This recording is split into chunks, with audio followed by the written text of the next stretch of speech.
অন্তর্বর্তী সরকারের উপদেষ্টাদের সম্পদের বিবরণী প্রকাশ করা হয়েছে। মঙ্গলবার মন্ত্রিপরিষদ বিভাগ এ বিবরণী প্রকাশ করেছে। বিবরণীতে বলা হয়, মন্ত্রিপরিষদ বিভাগ থেকে ২০২৪ সালের ১ অক্টোবর জারি করা প্রজ্ঞাপন অনুযায়ী অন্তর্বর্তী সরকারের উপদেষ্টা এবং সমমর্যাদা সম্পন্ন ব্যক্তি এবং তাদের স্বামী স্ত্রী ৩০ জুন ২০২৪ ও ৩০ জুন ২০২৫ তারিখের সম্পদ বিবরণী প্রকাশ করা হয়েছে। প্রকাশিত সম্পদের বিবরণী অনুযায়ী বাণিজ্য উপদেষ্টা শেখ বশির উদ্দিনের সম্পদের পরিমাণ ৫৫ লাখ টাকার বেশি বেড়েছে। চুল পড়া অনেক কমে গেছে।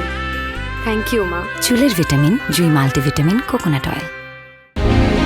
বাণিজ্য উপদেষ্টার সম্পদের বিবরণী থেকে জানা গেছে, ২০২৪ সালের ৩০ জুনে শেখ বশির উদ্দিনের মোট সম্পদের পরিমাণ ছিল ৯১,১০,৯৮,৮৮২ টাকা। ২০২৫ সালের ৩০ জুন তা বেড়ে ৯১,৬৫,১০,৮৯৫ টাকায় পৌঁছায়। সেই হিসেবে বাণিজ্য উপদেষ্টা হিসেবে দায়িত্ব নেওয়ার পর তার সম্পদের পরিমাণ বেড়েছে ৫৫ লাখ টাকার বেশি।